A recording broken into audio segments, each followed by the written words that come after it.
ഇന്ന് ഞങ്ങൾ പോകുന്നത് തൃശ്ശൂരിൻ്റെ വെനീസ് എന്നറിയപ്പെടുന്ന ഒരു കൊച്ചു ഗ്രാമത്തിലേക്കാണ്. ഏനാമാവ്. ഏനാമാവിൽ പുതുതായിട്ട് കുറച്ച് വാട്ടർ ആക്ടിവിറ്റീസ് സ്റ്റാർട്ട് ചെയ്തിട്ടുണ്ട്. അപ്പോൾ ഇന്നത്തെ വീഡിയോ അതിനെ പറ്റിയിട്ടാണ്. So welcome to another video of Wonder Bites and adventure.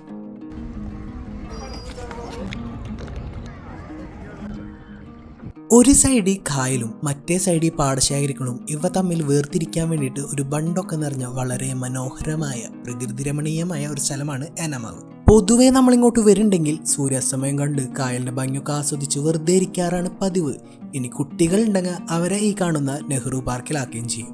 ഇതാണ് നമ്മൾ സ്ഥിരമായിട്ട് ചെയ്തു വരുന്ന പ്രവൃത്തി. പക്ഷെ ഇനി അങ്ങനെയല്ല. ഇനി ഇവിടെ വരുന്നുണ്ടെങ്കിൽ മുതിർന്നവർക്കായാലും കുട്ടികൾക്കായാലും ഒരുപോലെ എൻജോയ് ചെയ്യാൻ പറ്റിയ വാട്ടർ ആക്ടിവിറ്റീസ് ഇവിടെ സ്റ്റാർട്ട് ആയിട്ടുണ്ട്. കയാക്കിങ്ങും പെഡൽ ബോട്ടിംഗ് ആണ് കറന്റ് ഇപ്പോൾ ഇവിടെ റണ്ണിങ് ആയിട്ടുള്ളത്. ഇവിടെ വരുന്നുണ്ടെങ്കിൽ നിങ്ങൾ നെഹ്റു പാർക്കിൻ്റെ എൻട്രി ടിക്കറ്റ് എടുക്കണം. എന്നാൽ മാത്രമേ ഇവിടേക്കുള്ള ആക്സസ് കിട്ടുള്ളൂ.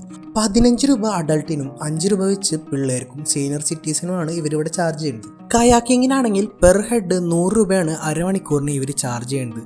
സിംഗിൾ കയാക്കിംഗ് ബോട്ടുണ്ട്, ഡബിൾ ആയിട്ട് പോകാനുള്ള കയാക്കിംഗ് ബോട്ടുണ്ട്. പെഡൽ ബോട്ടിന് വെച്ചാൽ 4 ആൾക്ക് 300 രൂപയാണ് അരമണിക്കൂറിന് ഇവർ ചാർജ് ചെയ്യണത്. പിന്നെ ബോട്ടിംഗ് വെച്ചാൽ 2500 രൂപ 15 പേർക്ക് 1 മണിക്കൂർ വെച്ചിട്ട്. അത് സോളാർ പ്രൊവൈഡഡ് ബോട്ടാണ്. തൃശ്ശൂരിലെ കളക്ടറും ബ്ലോക്ക് പഞ്ചായത്ത് പ്രസിഡന്റുമാരും മെമ്പേഴ്സും എല്ലാവരും കൂടി വന്ന് ഇനാഗ്രേറ്റ് ചെയ്തുകൊണ്ട് തന്നെ ഞാൻ വിചാരിച്ച് അത്യാവശ്യം നല്ല രീതിയിലാവും ഇത് തുടങ്ങേണ്ടിയിരുന്നു. പക്ഷെ ഇവിടെ പോയപ്പോഴാണ് ഇവിടുത്തെ കുറച്ച് നെഗറ്റീവ്സ് ഞാൻ നല്ല രീതിയിൽ മനസ്സിലാക്കിയത്. ലൈഫ് ജാക്കറ്റ് ഒഴിച്ചാൽ പ്രത്യേകിച്ച് യാതൊരു സേഫ്റ്റിയും ഇവരുടെ പ്രൊവൈഡ് ചെയ്തിട്ടില്ല. ഒരു നിശ്ചിത ലിമിറ്റോ ഒരു കയാക്കിംഗ് ചെയ്യാനുള്ള ഒരു ടെറിറ്ററിയോ ഇവരിവിടെ മാർക്ക് ചെയ്തിട്ടില്ല. നമ്മൾ കയാക്കിംഗ് സ്റ്റാർട്ട് ചെയ്താൽ നമുക്ക് ഇഷ്ടമുള്ളിടത്തേക്ക് പോവാം.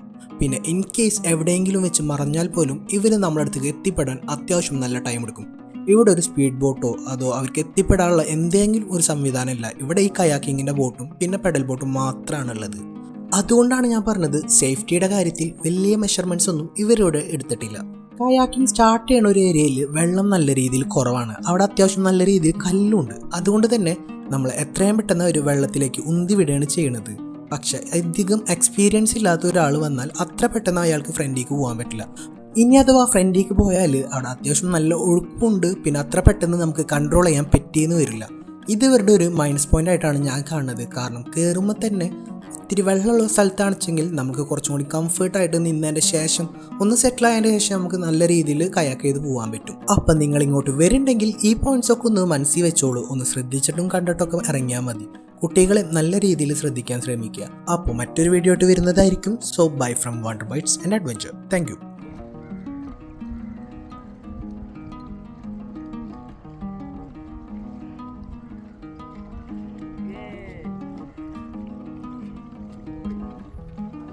രണ്ട് സൈഡും വേണോ? ഒരു സൈഡാക്കി അപ്പനെ അപ്പുറത്തെ സൈഡും.